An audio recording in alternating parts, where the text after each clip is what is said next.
Dying is usually a solitary negotiation with God, a quiet shutting down of the machinery. But being murdered by your own flesh and blood is a crowded, noisy affair. My room in the west wing of the estate I purchased 40 years ago has become my entire world, a gilded cage where the sunlight mocks me through the bay windows. I am Walter Bishop. I am 76 years old. For 40 years, I was a structural engineer. I calculated the load-bearing capacity of suspension bridges. I determined the stress points of skyscrapers. I knew exactly how much weight a beam could hold before it snapped. Now, lying in this suggestible bed that smells faintly of antiseptic and expensive cologne, I cannot even calculate how much longer I have to live. My legs are swollen, heavy logs that belong to a stranger. My skin has turned a sickly shade of gray, like old parchment left out in the rain.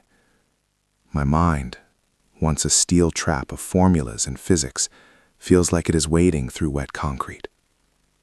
The doctors, expensive specialists my son hired, call it rapid onset dementia, combined with congestive heart failure.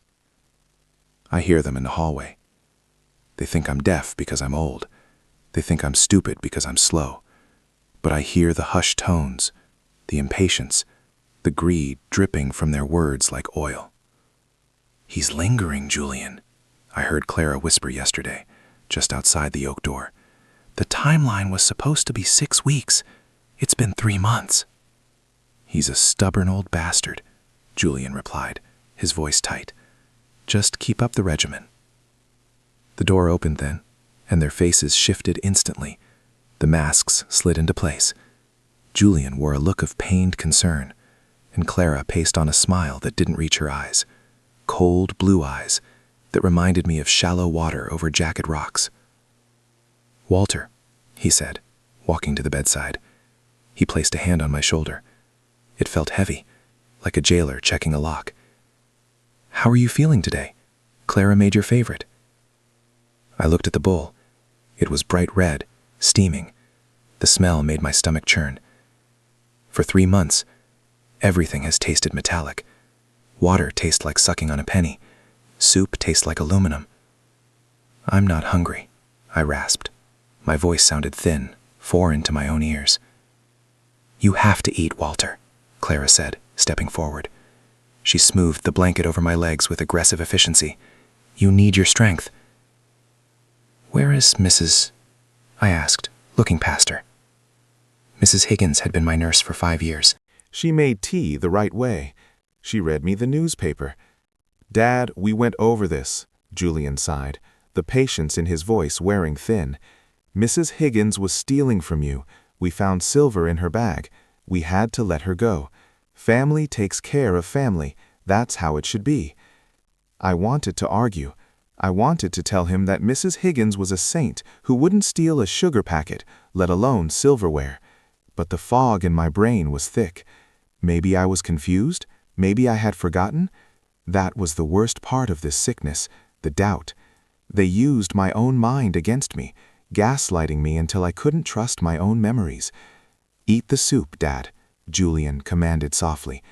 I took a spoonful. It tasted like copper.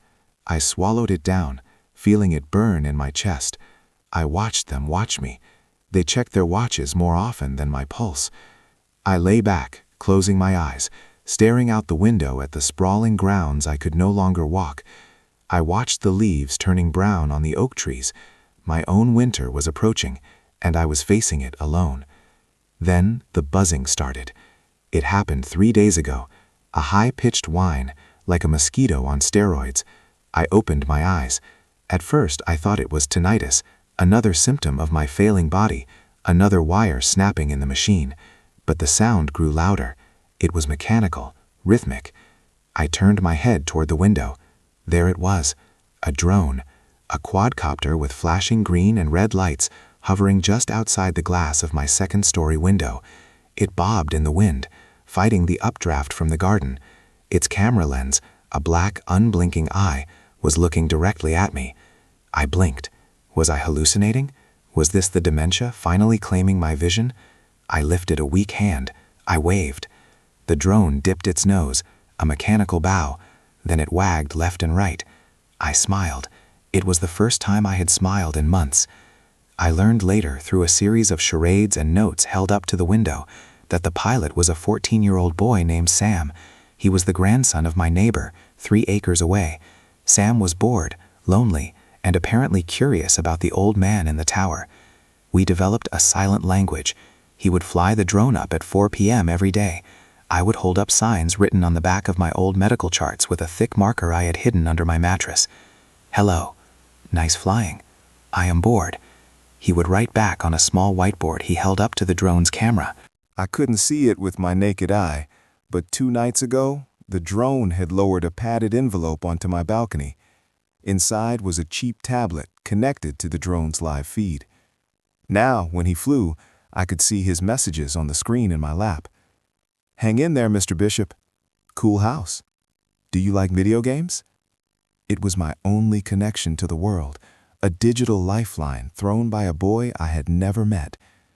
I sat there, a prisoner in silk pajamas, waiting for a toy helicopter to visit me because my own son wouldn't look me in the eye.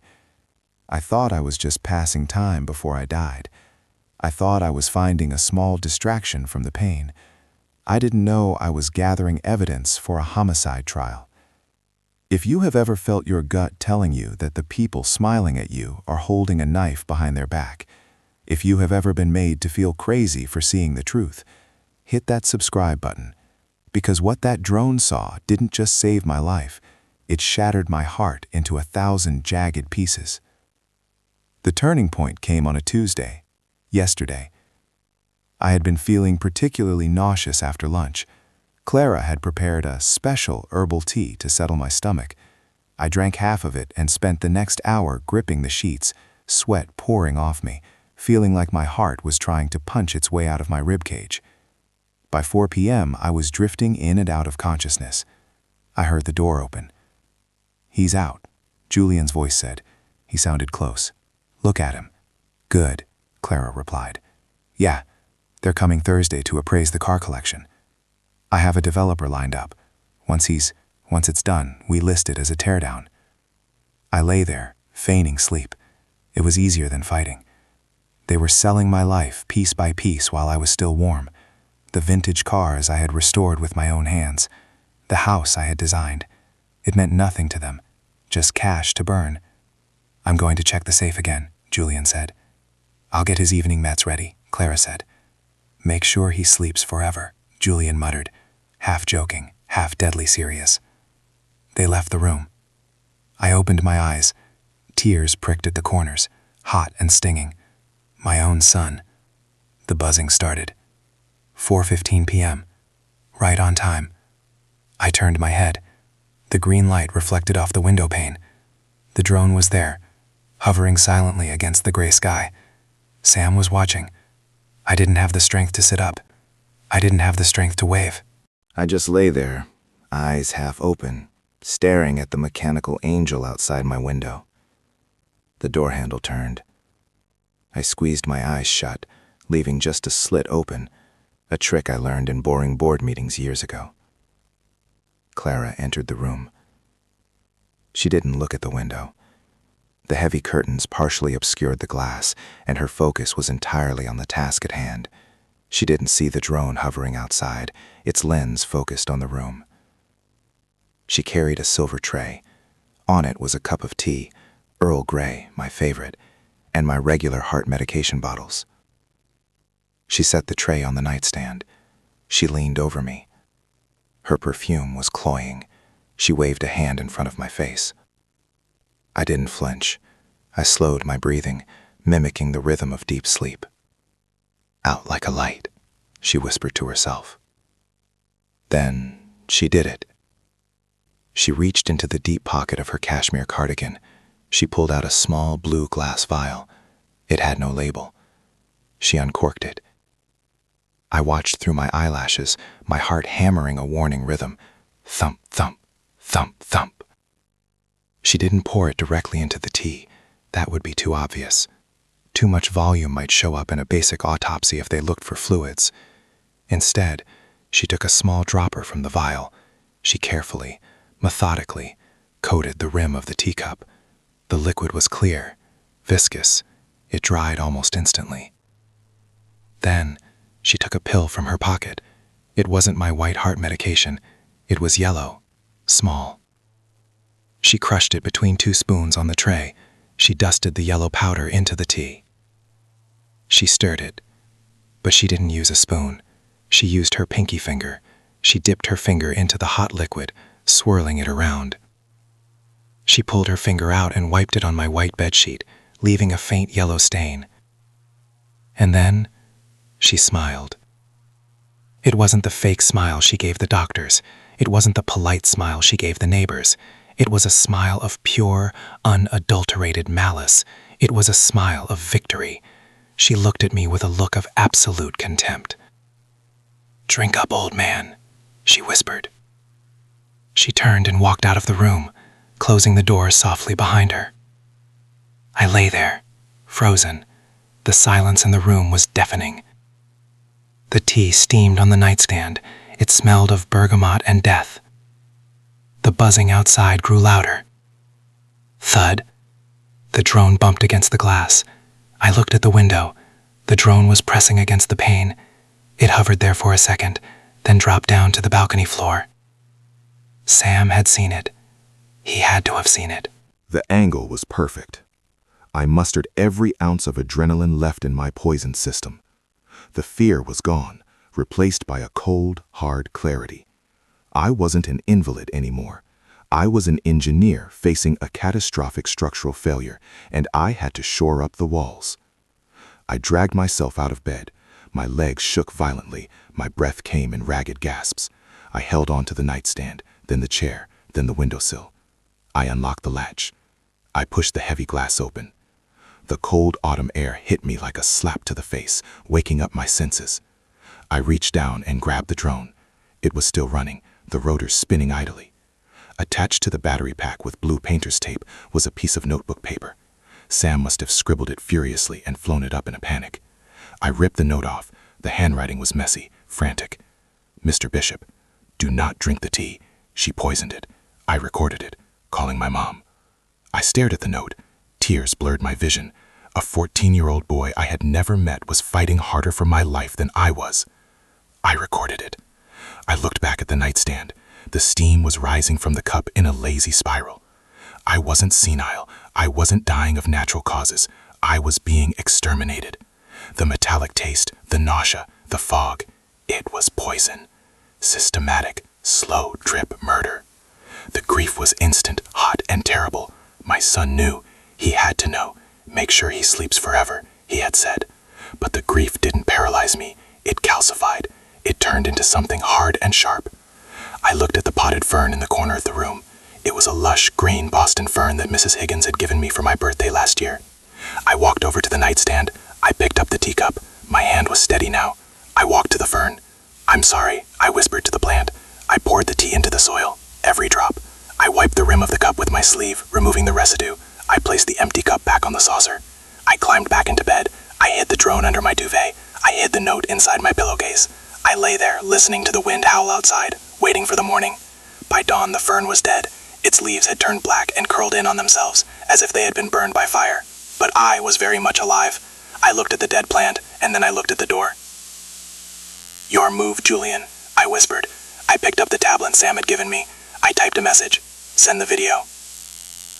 It was time to calculate the collapse of my son's life. Fear is a powerful stimulant, vibrating through the nervous system like a plucked cello string. But rage is something else entirely. Rage is a resurrection. For the next week, I played the greatest role of my life. I became the ghost they wanted me to be. I lay in the bed that smelled of my own calculated decay, staring at the ceiling with vacant, watery eyes. I groaned in fabricated pain when Clara adjusted my pillows, letting my limbs hang limp and heavy like dead weight. I drooled, just a little. When she fed me the broth, I would later spit into the bathroom sink the moment she left the room. It was a performance of disintegration. I had to convince them that the poison, which I had stopped drinking on Tuesday, was still doing its work. I had to convince them that the end was inevitable, that the old structural engineer had finally lost his foundation. The hardest part was the indignity. To act senile is to strip yourself of your own history. It is to let people talk over you, around you, and through you. On Thursday, Julian came into the room alone. He closed the door and locked it. He didn't ask how I was. He didn't check my pulse. He walked straight to the painting of the harbor that hung on the far wall, the painting that covered the wall safe. He moved the canvas aside. He spun the dial. Left, right, left. Nothing happened. He cursed under his breath and walked over to the bed. "What?" he said, his voice sharp, devoid of the fake warmth he used when Clara was watching. I blinked slowly, letting my eyes drift past him, focusing on the air above his left shoulder. The birds," I mumbled. "Forget the birds, old man," Julian snapped. He grabbed my shoulder and shook me. "The combination. I need the combination to the safe. You changed it last year." I looked at him. I saw the desperation in his eyes. He was wearing a new watch, a Rolex Daytona that cost more than my first house. He was spending money he didn't have, banking on an inheritance he hadn't secured. I can't remember," I stammered, letting my jaw slacken. "It's all," he hissed, his grip tightening until it bruised. "Is it Mom's birthday? Is it the date you found at the firm?" I want to go home," I whispered, pulling away from him. Julian slammed his hand against the mattress. "You are home, you useless old." He cut himself off, taking a deep breath, smoothing his hair. He looked at me with pure hatred. "Fine. We'll drill it on Monday." He stormed out. When the door clicked shut, I sat up. The fog vanished. I reached under my pillow and pulled out the tablet Sam had smuggled to me. I had established a covert line of communication. Sam was the relay. His mother, Veronica, was the weapon. Veronica was a fierce litigation attorney who had once sued a pharmaceutical company into the ground for hiding side effects. She had reviewed the drone footage Sam had shown her. She had seen the blue vial. She had seen the yellow pill. A message blinked on the screen. "Veronica, the judge signed the warrant. We have probable cause for attempted homicide. The toxicology report from the Fern came back. It's damning. We can raid the house tonight."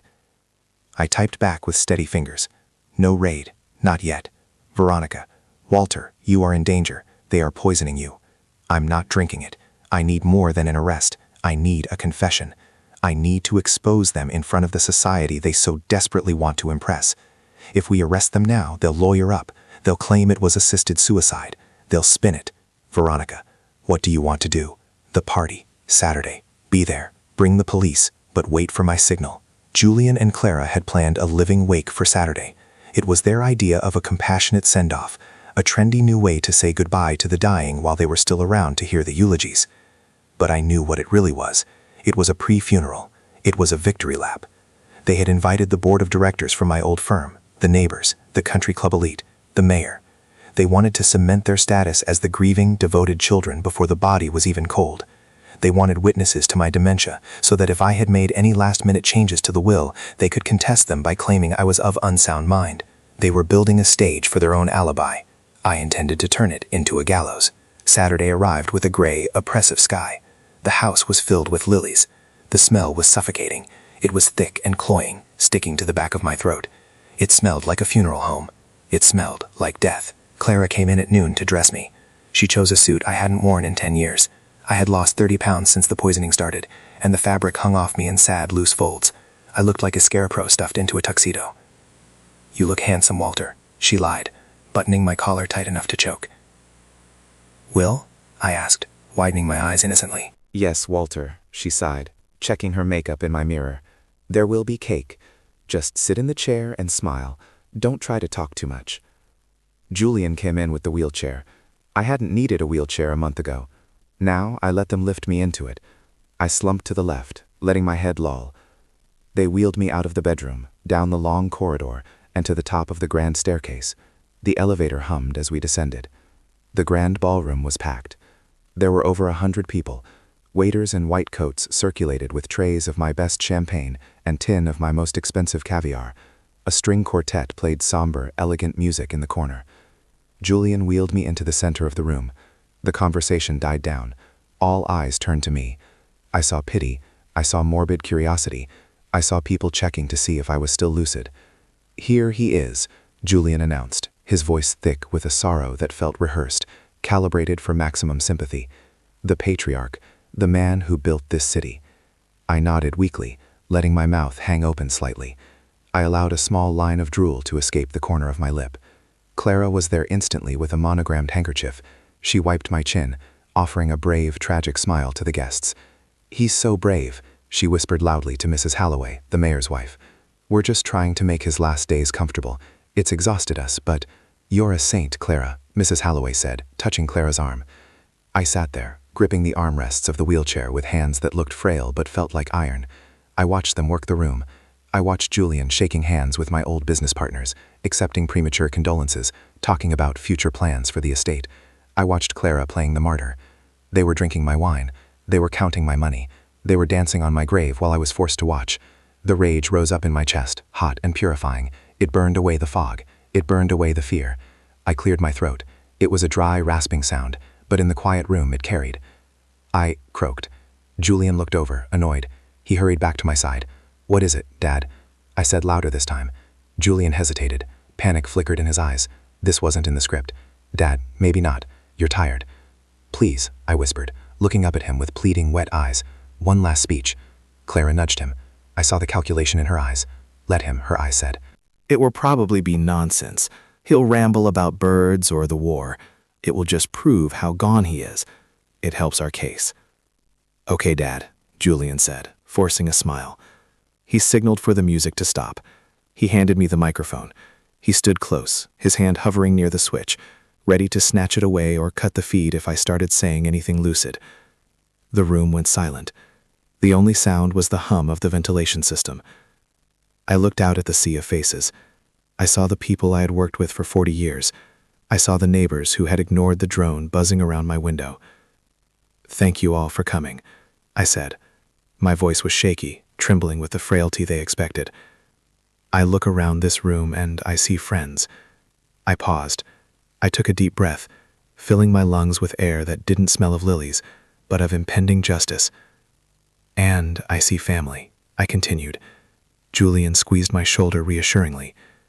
"And," I said, my voice dropping an octave, losing the tremor, becoming the voice that had commanded construction sites for decades. A nervous titter ran through the crowd. Someone chuckled, thinking it was a dark joke, a senile rambling. Julian stiffened. His hand tightened on my shoulder. "Okay, Dad, that's enough." I jerked the microphone away from his reach. I sat up straight. The slump vanished. The drool was gone. I looked at him with eyes that were clear, sharp, and terrifyingly present. "My son tells you I am losing my mind," I said, my voice gaining strength, booming through the speakers. "He tells you my heart is failing." I pointed a steady finger at Clara, who had frozen mid-sip of her champagne. "But my heart is fine," I declared. Julian shouted, grabbing the handles of the wheelchair. "He's having an episode," I roared. I looked toward the back of the room, where the projection booth was set up for the slideshow of my life. I shouted. I dropped the act completely. The frail old man evaporated. On the massive projection screen behind me, the screen that was supposed to show pictures of me fishing in 1985, the image changed. It wasn't a photo. It was a video. High definition, 4K resolution. The angle was from outside a window, the drone footage. The room gasped, a collective intake of breath that sucked the oxygen out of the ballroom. There was Clara, on the screen, 10 feet tall. She was in my bedroom. She was reaching into her cardigan. The camera zoomed in, crystal clear. She uncorked the blue vial. She took the dropper. She coated the rim of my teacup. She took the yellow pill. She crushed it. She dusted it into the liquid. And then, the moment that made the mayor's wife scream. Clara stirred the poison with her pinky finger. She wiped her finger on my bedsheet. And she smiled. The malice on her face was high definition. It was the face of a monster. "Clara!" screamed, dropping her champagne flute. It shattered on the marble floor, the sound echoing like a gunshot. "That's fake! That's AI!" "It's time-stamped," I said, staring her down from my wheelchair, looking like a judge on his bench. Tuesday. I reached into my pocket and pulled out a folded piece of paper. "And the toxicology report from the fern I poured it into came back this morning," I said. "Arsenic and digoxin." Julian looked at the screen. He looked at the guests, who were backing away from him as if he were radioactive. He looked at me. He realized the game was over. The narrative was broken. He tried to run. He actually turned and sprinted toward the French doors leading to the garden, shoving a waiter out of the way. "Julian!" he screamed. But the doors opened before he got there. Detective Miller stepped in, filling the frame. Behind him were 4 uniformed officers, and behind them stood Veronica, holding a thick folder of evidence. "Julian and Clara Bishop," Detective Miller said, his voice cutting through the chaos. Julian skidded to a halt. He looked for another exit, but the officers were already moving in. "Clara!" shrieked. "No! It was his idea. He made me do it!" Julian yelled, struggling as an officer tackled him to the ground. "You're the one who bought the arsenic online." They turned on each other instantly, like rats in a bucket. The facade of the loving couple crumbled into a vicious, screaming match of blame. The guests stood in stunned silence. The silence was heavy, suffocating. They watched as the golden couple was handcuffed. They watched as Julian was dragged across the polished floor he had hoped to inherit. I watched them. I didn't look away. I watched as they were hauled out of the house they thought they owned. When the flashing lights of the police cars faded down the driveway, the party was truly over. The guests left quickly, murmuring apologies, unable to look me in the eye, ashamed of their own complicity in the narrative of my demise. I was left alone in the ballroom. The music had stopped. The lilies still smelled cloying, but the underlying scent of rot was gone. Sam walked out from the projection booth, holding his drone controller. Veronica stood beside him. "You okay, mister?" Sam asked. He looked small in the big room, a boy in a hoodie amidst the tuxedos. I looked at the boy. He had saved my life with a toy and a conscience. "I'm alive, Sam," I said. I took a deep breath. I unlocked the brakes on the wheelchair. I stood up. My legs were weak, but they held me. I pushed the chair away. I walked over to the bay window. I looked out at the estate. The sun was beginning to set, casting long shadows across the lawn. It was mine again. The poison was gone. The rot had been cut out. "Sam," I said, turning to the boy. Sam's eyes widened. "I need a new structural engineer for a project," I said, a small smile touching my lips. "I'm thinking of building a professional drone racing course in the Rose Garden. I think the flowers are a bit—" The boy smiled. It was a real smile. I took a deep breath. My heart beat steady and strong in my chest. I wasn't just a survivor. I was the architect of my own justice. And the view from here was spectacular.